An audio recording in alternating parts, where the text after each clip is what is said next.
সারা দেশে তীব্র তাপদাহে সব শিক্ষা প্রতিষ্ঠান 7 দিন বন্ধ ঘোষণা। ঢাকায় চলতি মৌসুমে প্রথম তাপমাত্রা ছাড়ালো 40 ডিগ্রি। দুর্নীতি নিয়ে গণমাধ্যমে প্রকাশিত সংবাদ নির্জলা মিথ্যা, তিলকে তাল করা হয়েছে দাবি সাবেক আইজিপি বেনজিরের অপপ্রচারের অভিযোগ। বিদেশিদের সাহায্যে ক্ষমতা দখলের চেষ্টা করছে বিএনপি, বললেন ওবায়দুল কাদের। সরকারের ক্ষমতা হারানোর আতঙ্ক এখনও কাটেনি, মন্তব্য রিজভীর। দেখছিলেন বিআরবি কেবল সংবাদ শিরোনাম, এবারে বিস্তারিত। সারা দেশে তীব্র তাপদাহের কারণে 27 এপ্রিল পর্যন্ত সব শিক্ষা প্রতিষ্ঠান বন্ধ রাখার ঘোষণা দেওয়া হয়েছে, জানিয়েছেন শিক্ষামন্ত্রী। তবে 7 দিন নয়, অনির্দিষ্টকালের জন্য শিক্ষা প্রতিষ্ঠান বন্ধ রাখার দাবি অভিভাবক ঐক্য ফোরামের। এদিকে আবহাওয়া অধিদপ্তর জানিয়েছে আগামী 7 দিন তাপমাত্রা কমার কোনো সম্ভাবনা নেই, বরং বাড়বে। ঢাকায় চলতি মৌসুমে প্রথমবারের মতো তাপমাত্রা ছাড়ালো 40 ডিগ্রি। আজ সর্বোচ্চ তাপমাত্রা যশোরে 42.6 ডিগ্রি সেলসিয়াস রেকর্ড করা হয়েছে। বিস্তারিত জানাচ্ছেন মামুন আব্দুল্লাহ। তীব্র তাপদাহের কারণে অতিষ্ঠ জনজীবন, সবচেয়ে বেশি ভোগান্তিতে ছোট ও বৃদ্ধরা। এ অবস্থায় হিট অ্যালার্ট জারি করেছে আবহাওয়া অফিস। কমার তো কোনো সম্ভাবনা নেই, বরং আগামী বেশ কিছুদিন তাপপ্রবাহ বাড়ার ইঙ্গিত দিয়ে আসছে আবহাওয়া অধিদপ্তর। এ সময় সবাইকে গরম থেকে বাঁচতে সতর্কতার সঙ্গে চলার নির্দেশনাও দিয়েছে সংস্থাটি। অথবা কিছু অঞ্চল কমে আসতে পারে, অথবা কিছু স্থান থেকে সেটা কিছু নতুন করে স্থান যোগ হতে পারে। এর ব্যতিক্রম কিছু হবে না। লোকালি যে বৃষ্টিগুলো হতে পারে সেটার প্রভাব, সাময়িক প্রভাব থাকলেও দীর্ঘমেয়াদী কোনো প্রভাব নেই, কারণ কিছুক্ষণ পরে অথবা কয়েক ঘন্টা পরে তাপমাত্রা আবার বেড়ে যেতে পারে। সংস্থাটি বলছে পার্শ্ববর্তী দেশ থেকে তীব্র লু হাওয়ার প্রভাবে বাড়তি তাপমাত্রার সাথে গরম বাতাসও দেখা দিয়েছে। এই অবস্থায় বেশ কিছুদিন বৃষ্টির সম্ভাবনাকেও উড়িয়ে দিচ্ছে সংস্থাটি। ওই পশ্চিমা বাতাসটা এই দিক থেকে আসে, হিটটাও বেশি এই দিক থেকে আসে। পশ্চিমা বাতাসটা থাকে শুষ্ক, যেখানে ময়েশ্চারের পরিমাণ খুব কম, তাপমাত্রা বেশি থাকে, কিন্তু কথা হলো একটা আরামদায়ক কি বাতাসে জলীয় বাষ্পের পরিমাণ কম থাকে, ঘামলে তাড়াতাড়ি শুকায়। এর সাথে যদি দক্ষিণা বাতাস যোগ হয়, ময়েশ্চার সমৃদ্ধ, অস্বস্তি বাড়ায় দেয়। কিন্তু বাতাসটা এই দিক থেকেও আসে, মাঝে মাঝে এই দিক থেকেও আসে। ওই বাতাসটার কারণে আমাদের খুলনা, রাজশাহীতে তাপমাত্রা বেশি হয়, পাশাপাশি ঢাকা এবং বরিশালে তাপমাত্রাটা বেশি হয়। তীব্র তাপদাহে যখন চারপাশে হাসপাস অবস্থা, তখন বিভিন্ন মহল থেকে দাবি জানানো হচ্ছিল স্কুল কলেজ বন্ধের মেয়াদ বাড়ানোর। দাবির প্রেক্ষিতে প্রথমে প্রতিষ্ঠানের অ্যাসেম্বলি বন্ধ ঘোষণা করা হলেও পরক্ষণেই ঘোষণা এলো শিক্ষা প্রতিষ্ঠান বন্ধের। শিক্ষার্থীদের স্বাস্থ্য ও সুরক্ষা বিবেচনায় চলমান ছুটি বৃদ্ধি করে 27 তারিখ পর্যন্ত রাখার ঘোষণা দেয় শিক্ষামন্ত্রী।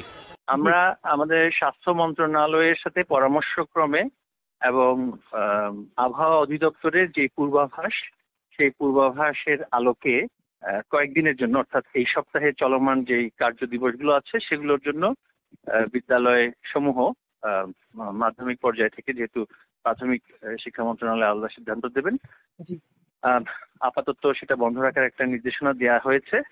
তবে এর মেয়াদ অনির্দিষ্টকালের জন্য রাখার জোর দাবি জানিয়ে আসছে অভিভাবক ঐক্য ফোরাম।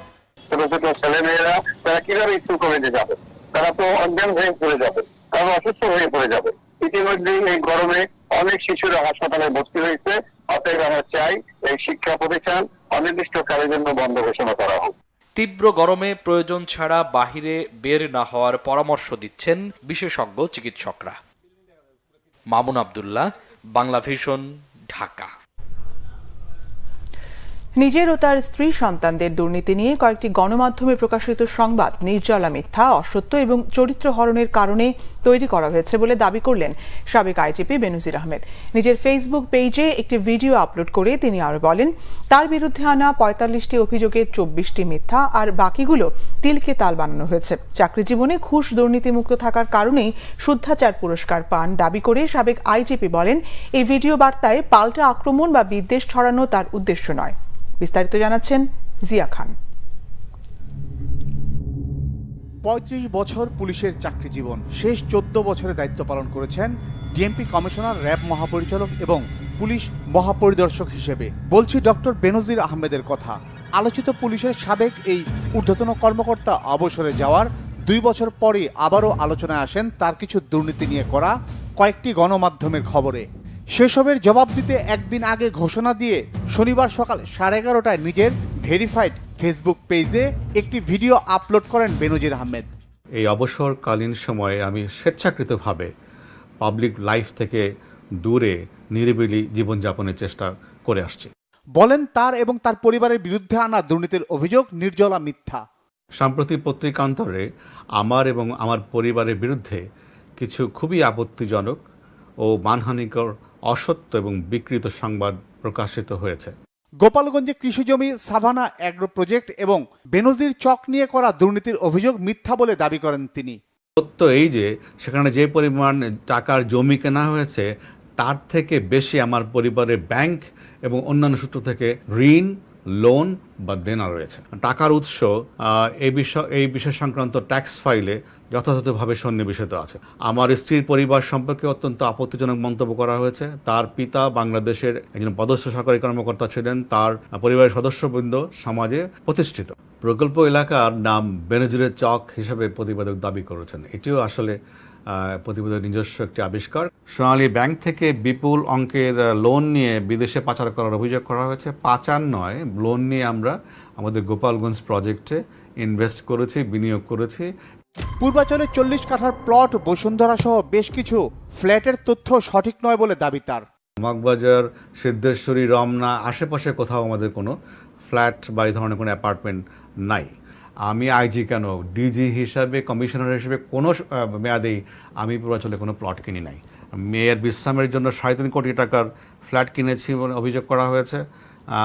আমার মেয়ে, আমার জ্যেষ্ঠ কন্যা সবসময় আমার সরকারি বাসা থেকে তার বিশ্ববিদ্যালয়ে যাওয়া আসা করতো। তার জন্য কোনো বিশ্রামের জন্য বাড়ি কেনার কোনো প্রয়োজন আমরা কখনো অনুভব করিনি। এছাড়া লা মেরিডিয়ান হোটেল, পদ্মা ব্যাংকে বিনিয়োগ এবং দুবাই, সিঙ্গাপুর, মালয়েশিয়া ও থাইল্যান্ডে বিনিয়োগের তথ্য মিথ্যা বলে দাবি বেনজিরের।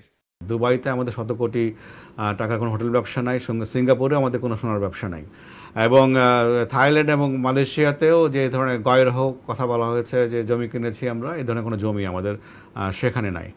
নিজেকে দুর্নীতিমুক্ত দাবি করে ডক্টর বেনজির আহমেদ বলেন, মিথ্যা তথ্য দিয়ে করা প্রতিবেদন তার মতো সৎ বর্তমানে নবীন পুলিশ অফিসারের কাজে অনুপ্রেরণা কমাবে।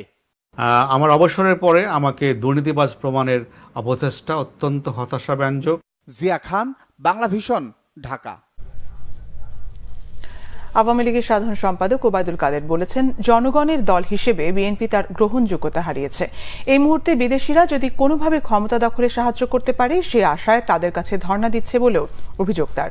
শনিবার ধানমন্ডির দলীয় সভাপতির রাজনৈতিক কার্যালয়ে সংবাদ সম্মেলন করেন আওয়ামী লীগ সাধারণ সম্পাদক ওবায়দুল কাদের।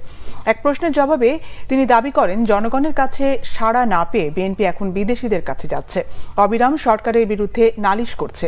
আরেক প্রশ্নের জবাবে বিএনপিকে একটি সন্ত্রাসী দল দাবি করলেও এটি নিষিদ্ধের সিদ্ধান্ত এখনো হয়নি বলেও জানান তিনি। বলেন, বিএনপির সন্ত্রাসের রাজনীতিকে দল হিসেবে আওয়ামী লীগ জনগণের কাছে তুলে ধরতে পারে। জানান, চাইলেই জামাত সভা সমাবেশ করতে পারবে না। যে কোনো সময় ক্ষমতার গদি বালুতে ডুবে যাওয়ার আতঙ্কে বিএনপি নেতাদের এখনো গ্রেপ্তার নির্যাতন করছে সরকার, মন্তব্য বিএনপির সিনিয়র যুগ্ম মহাসচিব রুহুল কবির রিজভীর। বিএনপির নির্বাহী কমিটির সদস্য ও ছাত্র দলের সাবেক সাধারণ সম্পাদক হাবিবুর রশিদ হাবিবের মুক্তির দাবিতে নয়াপল্টনের কেন্দ্রীয় কার্যালয়ের সামনে থেকে রুহুল কবির রিজভীর নেতৃত্বে মিছিল বের করার চেষ্টা করে দলের নেতাকর্মীরা। কেন্দ্রীয় কার্যালয়ের সামনে থেকে এগিয়ে যেতে চাইলে বাধা দেয় পুলিশ। পুলিশি বাধায় পণ্ড হয়ে যায় মিছিল কর্মসূচি। এর আগে কেন্দ্রীয় কার্যালয়ের সামনে সংক্ষিপ্ত বক্তব্যে রুহুল কবির রিজভী অভিযোগ করেন, পুলিশ মাইক কেড়ে নিয়েছে, ন্যায়সঙ্গত প্রতিবাদ বাধাগ্রস্ত করছে পুলিশ। জনগণ ভোট না দেওয়ায় সরকারের ক্ষমতা হারানো আতঙ্ক এখনো কাটেনি। এই ছিল এখনকার মতো। পরের সংবাদ সন্ধ্যা 6টায়। এর আগে 5টায় রয়েছে নিউজ টপ 10 দেখার আমন্ত্রণ রইল। এছাড়া বাংলাভিশন সংবাদ ও সংবাদ সংশ্লিষ্ট অনুষ্ঠান দেখতে ভিজিট করুন www.bvnews24.com ও facebook.com/banglavishnnews এবং সাবস্ক্রাইব করুন youtube.com/banglavishnnews। ধন্যবাদ।